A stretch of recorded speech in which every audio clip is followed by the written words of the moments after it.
ఇప్పుడే country delight app ని download చేసుకోండి. Download the country delight app now.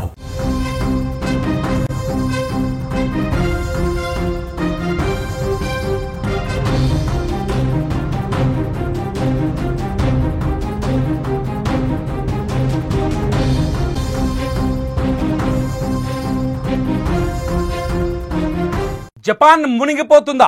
ఈ రాత్రికే జపాన్ కనుమరుగు కాబోతుందా? ఇటువంటి మాటలే, ఇటువంటి చర్చ ఇప్పుడు ప్రపంచవ్యాప్తంగా కొనసాగుతోంది. ఇవాళ ఈ జపాన్ పోర్చుగల్ మధ్య ఒక భారీ సునామీ రాబోతుందని, ఈ రెండింటి మధ్య సముద్ర గర్భం ఒక్కసారిగా విడిపోయి ఆకాశాన్ని తాకే అలలు రాబోతున్నాయంటూ బాబా వంగా చెప్పిన ఒక జోస్యం ఇప్పుడు ప్రపంచాన్ని వణికిస్తోంది. ప్రపంచమంతా ఇప్పుడు జపాన్ వైపు చూస్తుంది, జపాన్లో ఏం జరగబోతుందని.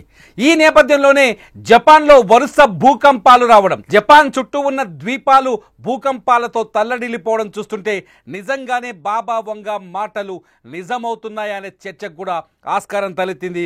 తాజాగా కిరిషిమా పర్వత శ్రేణిలో ఒక అగ్ని పర్వతం పేలింది. ఈ అగ్ని పర్వతం పేలి చుట్టుపక్కల ఒక్కసారిగా బూడిదని వెదజల్లుతోంది. ప్రస్తుతం మీరు స్క్రీన్లో చూస్తున్నారా విజువల్స్. ఈ అగ్నిపర్వతం మౌంట్ షిన్ మొడాకే అగ్నిపర్వతం. ఈ మౌంట్ షిన్ మొడాకే అగ్నిపర్వతం పేలి ఒక్కసారిగా దాదాపు 6 కిలోమీటర్ల పరిధిలో బూడిదని వెదజల్లుతోంది. మీరు ఆ దృశ్యాల్ని లైవ్లో చూస్తున్నారు. ఇది బుధవారం ఈ ప్రాంతంలోనే 5.5 మ్యాగ్నిట్యూడ్స్తో కూడిన ఒక భూకంపం వచ్చింది. ఆ భూకంపం వచ్చిన వెంటనే అగ్నిపర్వతం పేలుడు సంభవించింది. ఇప్పటికే ఈ పర్వత శ్రేణి చుట్టూ దాదాపు 90,000 మంది నివాసం ఉంటారు. అక్కడున్న ప్రజల్ని ఖాళీ చేయించింది జపాన్ ప్రభుత్వం. అంతేకాదు స్థానికంగా 3వ ప్రమాద హెచ్చరికను కూడా జారీ చేసింది. పర్వత శ్రేణి పరిసరాల్లో ఉన్న వాళ్ళంతా హుటాహుటిన ఆ ప్రాంతాన్ని ఖాళీ చేసి వెళ్ళాలని, ఎవరైనా కొంచెం దూరంలో ఉంటే వాళ్ళు ఇళ్లలోంచి బయటకు రావద్దని, ఎవరు పర్వతాధిరోహణ వైపు రావద్దని ఇప్పటికే జపాన్ ప్రభుత్వం ఆదేశాలు జారీ చేసింది. మౌంట్ షిన్ మొడాకే పేలుడుతో ఒక్కసారిగా ఆ ప్రాంతమంతా దుమారం చెలరేగుతోంది. ఆ ప్రాంతమంతా బూడిదతో కమ్ముకుపోయింది. మొదటి నుంచి అంచనా వేస్తున్నారు జూలై 5 జపాన్కి అతిపెద్ద ప్రమాదకర రోజు అని. జూలై 5 రోజు మెగా డిజాస్టర్ జరగబోతుంది జపాన్లో అంటూ బాబా వంగా మాటల్ని వైరల్ చేస్తున్నారు. ఇప్పటికే బాబా వంగా మాటలపైన ఇంటర్నెట్లో తీవ్రమైన చర్చ జరుగుతుంది. కానీ వాస్తవానికి ఇక్కడ కొన్ని నిజానిజాల్ని పరిశీలిస్తే మౌంట్ షిన్ మొడాకే ఇప్పటికీ 3 సార్లు పేలింది. 2011లో ఒకసారి ఈ మౌంట్ షిన్ మొడాకే అగ్నిపర్వతం పేలింది. 2018లో ఒకసారి ఈ అగ్నిపర్వతం పేలింది. తాజాగా ఇప్పుడు 2025 జూలై 5వ తేదీన మళ్ళీ ఈ అగ్నిపర్వతం పేలింది. అయితే ఎప్పుడైతే జపాన్లో మెగా డిజాస్టర్ రాబోతుంది, జపాన్ చుట్టూ సునామీ రాబోతుంది, పోర్చుగల్ జపాన్ మధ్య వచ్చే సునామీ మొత్తం ఆ 2 దేశాలని ముంచెత్తే అవకాశం ఉందంటూ బాబా వంగా రాసిన జోస్యం ఆధారంగా ఈ చర్చ ఇంటర్నెట్లో జరుగుతుందో, ఈ నేపథ్యంలో అగ్నిపర్వతం పేలడంతో ఒక్కసారిగా జపాన్లో భయాందోళనలు ఏర్పడ్డాయి. ఇదంతా అంతేకాదు గడిచిన 2 వారాల్లో జపాన్లో వరుసగా భూకంపాలు సంభవిస్తున్నాయి. దాదాపు 900 ప్రాంతాల్లో భూకంపాలు సంభవించినట్టుగా తాజా సైంటిఫిక్ డేటాను బట్టి తెలుస్తుంది. జపాన్ ప్రపంచంలోనే అత్యంత భూకంప ప్రభావిత ప్రాంతం. ఈ ప్రాంతంలో సహజంగా సంవత్సరానికి 1500 సార్లు భూకంపాలు వచ్చే అవకాశం ఉంది. అయితే తాజాగా కేవలం 2 వారాల్లోనే 900 సార్లు భూకంపాలు రావడంతో జపాన్లో ఏదో జరగబోతుందనే చర్చ మాత్రం కొనసాగుతోంది. టోక్యోతో సహా జపాన్ ప్రభుత్వం కూడా ఈ విపత్తు పైన ఎప్పటికప్పుడు అలర్ట్గా ఉంది. భూకంప ప్రభావిత ప్రాంతాల్లోని ప్రజల్ని అప్రమత్తం చేస్తుంది. అవసరమైతే ఇళ్లు ఖాళీ చేసి వెళ్ళిపోవాలని హెచ్చరికలు కూడా జారీ చేస్తుంది. అధికారులు కూడా జపాన్ పరిసర ప్రాంతాలు, అంటే అగ్నిపర్వతాలు ఉన్న చోట, భూకంప ప్రభావిత ప్రాంతాలు ఉన్న చోట, పర్వత శ్రేణి ఎక్కువగా ఉన్న చోట, అంటే ఇవన్నీ సెస్మిక్ జోన్ 2, 3లో ఉంటాయి. అంటే భూకంప ప్రభావితం ఎక్కువగా ఉండే ప్రాంతాల్లో ఉంటాయి. ముఖ్యంగా పర్వత శ్రేణులు ఎక్కువగా ఉన్న చోట భూకంపాలకి ఆస్కారం ఎక్కువగా ఉంటుంది. అలాగే సముద్ర తీరం వెంట కూడా భూకంపాలకి ఆస్కారం ఎక్కువగా ఉంటుంది. ఈ ప్రాంతాలని జాగ్రత్త అప్రమత్తం చేసింది జపాన్ ప్రభుత్వం. ఈ ప్రాంతాల్లో ఉండే ప్రజలు జాగ్రత్తగా ఉండాలని సూచనలు జారీ చేసింది. మీరు చూస్తున్నారు కిరిసిమా పర్వత శ్రేణిలోని ఒక అగ్నిపర్వతం.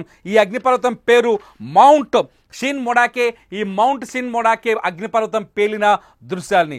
ఈ మౌంట్ షిన్ మొడాకే అగ్నిపర్వతం ఇప్పుడు అక్కడ బీభత్సాన్ని సృష్టిస్తోంది, అక్కడి ప్రజల్ని భయాందోళనకు గురి చేస్తుంది. బాబా వంగా మాటల్ని మళ్ళీ మళ్ళీ గుర్తు చేస్తుంది.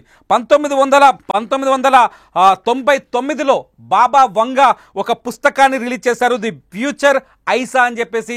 ది ఫ్యూచర్ ఐసాలో చాలా కీలకమైన అంశాలని బాబా వంగా ప్రస్తావించారు. ఆ అంశాలన్నీ దాదాపు నిజమవుతూనే వచ్చాయి. ఈ నేపథ్యంలోనే బాబా వంగా మాటలు ఈసారి కూడా నిజం కాబోతున్నాయనే సందేహం, అంటే అనుమానం, ఒక రకంగా చెప్పాలంటే భయం, అనుమానం కలుగుతుంది. బాబా వంగా చెప్పినట్టుగానే జూలై 5వ తేదీన ఈరోజు చాలా చోట్ల, జపాన్లో చాలా చోట్ల భూకంపాలు సంభవించడం, అగ్నిపర్వతాలు బద్దలవ్వటంతో ఒక్కసారిగా అక్కడి ప్రజలు కూడా ఊపిరి బిగబట్టుకొని బతుకుతున్నారు. ఏ క్షణం ఏం జరుగుతుందో అర్థం కాని సిచ్యువేషన్లో, టెన్షన్లో మునిగిపోయారు. ఒకసారి చూడాలి బాబా వంగా ఏమేం చెప్పారని ఒకసారి హిస్టరీకి వెళ్ళి చూస్తే, కరోనా గురించి 2019లో మొదలైన కరోనా ప్రపంచాన్ని దాదాపు 4 ఏళ్ల పాటు ప్రపంచాన్ని వణికించింది, లక్షల మంది ప్రాణాన్ని బలి తీసుకుంది. అయితే ఈ విపత్తు వస్తుందని ముందే బాబా వంగా 1999లో రాసిన పుస్తకంలోనే చాలా స్పష్టంగా పేర్కొంది. దీంతో ఈ కరోనా వస్తుందని ఆమె చెప్పిన మాటలు నిజమైనట్టుగా ఉంది. అంతేకాదు 20 ఏళ్ల ముందే ఈ విపత్తు గురించి ఆమె చెప్పారు. అట్లాగే తాజాగా 2011లో జపాన్ను వణికించిన భూకంపం గురించి కూడా బాబా వంగా ముందుగానే హెచ్చరించారు. 2011లో జపాన్లో వచ్చిన భూకంపం అక్కడ అణు కేంద్రాలని విధ్వంసం చేసింది, జపాన్కి తీవ్రమైన ఆర్థిక నష్టాన్ని, కష్టాన్ని కలిగించింది.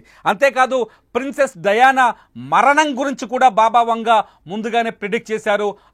ఆమె చెప్పిన సందర్భంలోనే ప్రిన్సెస్ డయానా కూడా చనిపోయారు. ఇలా బాబా వంగా మాటలు చాలా పాపులర్ అయ్యాయి. బాబా వంగా చెప్పిన జోస్యం చాలా వరకు నిజాలయ్యాయి. బాబా వంగా చెప్పినట్టుగానే జపాన్లో విధ్వంసాలు కూడా కనిపిస్తున్నాయి. తాజాగా మళ్ళీ బాబా వంగా జూలై 5, 2025లో ఊహించని విపత్తు జపాన్ని, పోర్చుగీస్ని సర్వనాశనం చేయబోతుందని ఆయన ఆ పుస్తకంలో పొందుపరిచారు. దీంతో బాబా వంగా మాటలు మళ్ళీ నిజం కాబోతున్నాయా, బాబా వంగా చెప్పిన మాటలు మళ్ళీ నిజమై జపాన్ విధ్వంసానికి గురి కాబోతుందనే ఆందోళన కొనసాగుతుంది. ఈ నేపథ్యంలో జపాన్లో కూడా వరుసగా సంఘటనలు జరుగుతున్నాయి.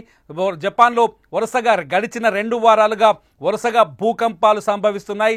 దాదాపు 900 సార్లు ఇప్పటికే జపాన్లో అనేక ద్వీప ప్రాంతాలు, అనేక ఐలాండ్స్ భూకంపాలతో అట్టుడికిపోయాయి. అనేక ప్రాంతాల్లో దాదాపు 900 సార్లు 2 వారాలు అంటే నిజంగానే భయపడాల్సిన అంశమని అక్కడి ప్రభుత్వం కూడా అంచనా వేస్తుంది. అధికారులు ఇప్పటికే జపాన్లో అప్రమత్తమయ్యారు. ఎక్కడికక్కడ హెచ్చరికలు జారీ చేస్తున్నారు, ప్రజల్ని అప్రమత్తం చేస్తున్నారు.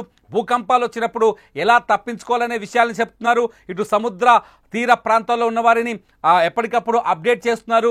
ఏదైనా చిన్న అనుమానం వచ్చినా లేకపోతే చిన్న విపత్తు సంభవించినా చాలా జాగ్రత్తగా విపత్తు నుంచి, ప్రమాదం నుంచి బయటపడేందుకు కావాల్సిన చర్యల గురించి ముందే ఎక్స్ప్లెయిన్ చేస్తున్నారు. ఇదిలా ఉంటే పర్వత శ్రేణుల్లో అగ్నిపర్వతాలు బద్దలవడం, ముఖ్యంగా మనం స్క్రీన్లో చూస్తున్నట్టు కిరిషిమా పర్వత శ్రేణుల్లో అక్కడున్న మౌంట్ షిన్ మొడాకే పర్వతం బద్దలైపోవడం, బూడిదని వెదజల్లడం. ఈ పర్వతం ఇప్పటికీ దాదాపు 2 సార్లు బద్దలైందని చెప్తున్నారు. కానీ ఈసారి సంభవించిన ఈ బ్లో చాలా పెద్దదని శాస్త్రవేత్తలు అంచనా వేస్తున్నారు. ఈసారి ఈ అగ్నిపర్వతం కూలవడానికి చాలా టైం పట్టే అవకాశం ఉందని చెప్తున్నారు. అయితే ఒక్కసారిగా ఇదంతా, ఈ పరిణామాలన్నీ చూస్తుంటే జపాన్లో ఏదో జరగబోతుంది. బాబా వంగా మాటలు నిజం కాబోతున్నాయి. బాబా వంగా చెప్పినట్టుగానే జపాన్ తీవ్రమైన విధ్వంసానికి లేకపోతే ప్రకృతి విలయానికి గురి కాబోతుందనే చర్చ మాత్రం ప్రపంచవ్యాప్తంగా జరుగుతుంది. ఇప్పటికే ఈ చర్చపై ఇంటర్నెట్లో ఈ చర్చ వైరల్గా మారుతుంది. మరి మీరేమనుకుంటున్నారు? నిజంగానే జపాన్లో ప్రకృతి విధ్వంసం వచ్చే అవకాశం ఉందా? బాబా వంగా చెప్పిన మాటలకు అనుగుణంగానే అక్కడి పరిస్థితులు కనిపిస్తున్నాయా? నిజంగా విధ్వంసం వచ్చే ప్రమాదం ఎంతవరకు ఉంది? బాబా వంగా మాటల్ని నమ్మాలా వద్దా? మీరేమనుకుంటారో ఈ వీడియో కింద కామెంట్ చేయండి. అప్డేట్స్ కోసం చూస్తూనే ఉండండి సుమన్ టీవీ లైవ్, అలాగే సుమన్ టీవీ డిజిటల్ లైవ్.